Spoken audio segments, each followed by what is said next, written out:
Hello everyone, welcome back to Extract the Fact. I'm your host, Adam Izraelevitz. Happy Monday. Today we're focusing on a topic that is less about international politics, so it's nice to take a break from that once in a while. And we're focusing on something that is actually not drawn on party lines, so that's a little bit refreshing. It's not divided Republican and Democrat like usual, and it's less covered than usual, so it's a nice refreshing break. So we're going to be talking about driverless cars, and should we put driverless cars on our streets, mainly focusing on the United States, but should we be able to put driverless cars in 2018 on the streets? So it's actually a pretty complicated issue. When I was doing my research, I saw there are actually multiple sides, multiple arguments to this, so it's a pretty interesting topic, and we're going to explore both sides today. So first, I'll be arguing that yes, driverless cars are the future and we should implement them as soon as possible. Then the other side is no, we should be cautious and wait on driverless cars for the foreseeable future. But first, I'll be arguing for the yes side, and then we'll transition to the no. But for the yes team, to start, there's a New York Times article on driverless cars that claims that, for one, transit agencies will be obsolete by 2030.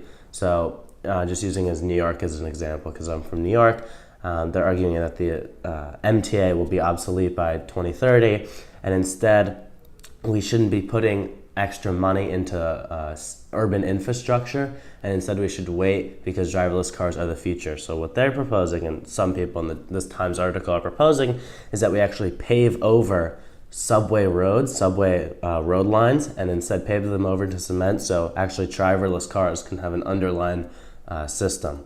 So the whole economic argument behind that is actually because Ubers and Lyfts or whatever vehicle will be driverless, it will actually cost the same amount as a bus fare, and it's a more efficient way of getting around. So we have Brad Templeton, who's a Silicon Valley software architect, says theoretically that driverless cars can move people more effectively and more efficiently than a rail system can. That's his argument, which is what he's projecting. In addition, he argues that subway repairs are expensive, and that, again, specifically to New York in this case, the MTA system is broken. So he argues the best way is to just start over with our already expansive subway line by paving over the subway lines and actually making roads for driverless cars to take over on. And there's kind of two prevailing schools of thought within this argument, and one is that we trust machines with almost every part of our lives, so why not cars? For example, all of our credit card information, all our social security numbers, really sensitive information is stored on machines, and we rely on machines for everyday tasks. So why not another task, such as driving? We can rely on machines as well to minimize the margin of error, because obviously accident deaths are fairly high in America. Also, these cars are programmed never to break the law, and so now police can actually focus on bigger crimes rather than just speeding tickets. So again, refocusing our police more on issues that are more concerning towards the American public instead of speeding tickets, which is obviously a benefit. And actually, this is from an Australian paper, which is pretty interesting. It's called the Sydney Morning Herald, and they say, quote, the fact is driverless vehicles do not drink and drive, do not get tired, get distracted or use drugs, and do not speed or break laws. So again, safety first is kind of the prevailing argument amongst these people, and they're saying because the cars do not break the laws, they'll be much safer when we put them on the road. So I'll now be arguing for the other side.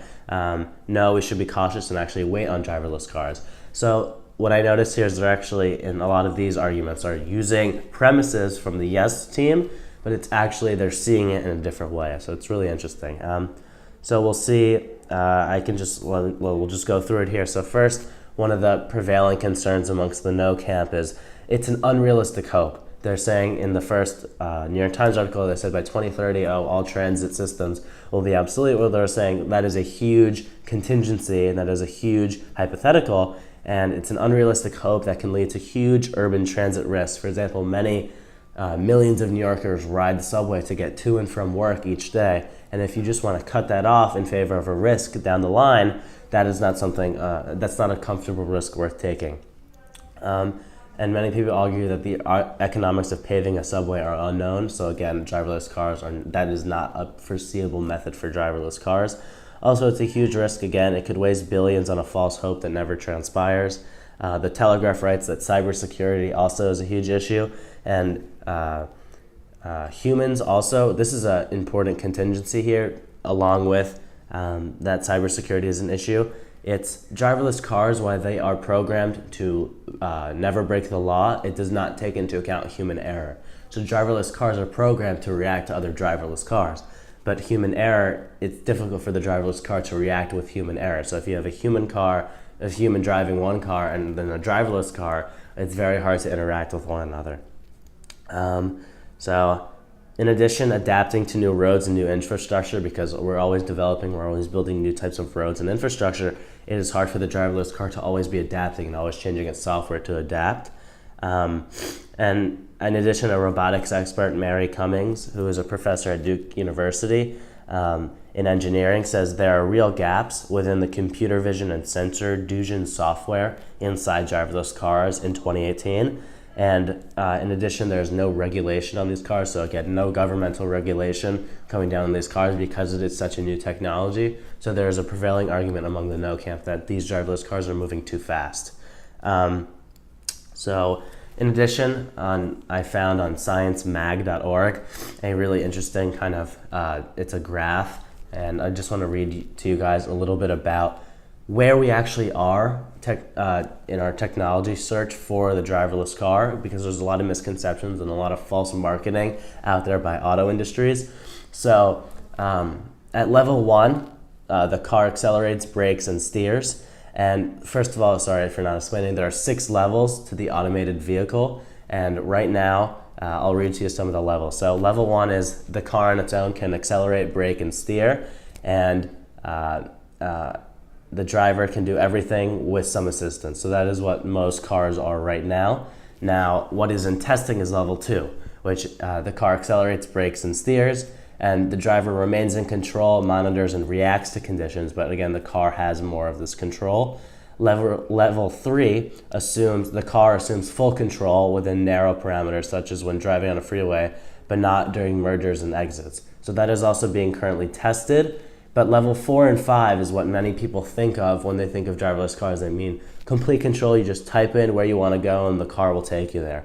That is not actually where we are right now in our technology.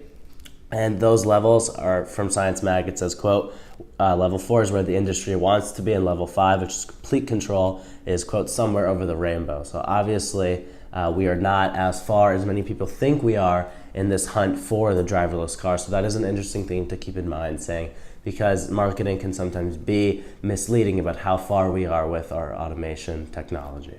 So I think this covered it pretty well. I think this is a nice topic just because, again, it's not too politically divided, and I think there's a lot of different opinions about what many people see as the future, but obviously the future has many different opinions and many different scenarios to what can happen. So I think it's really interesting, especially in an urban environment, because I live in New York City. It's really interesting to see how this whole thing is going to play out. So thanks for watching.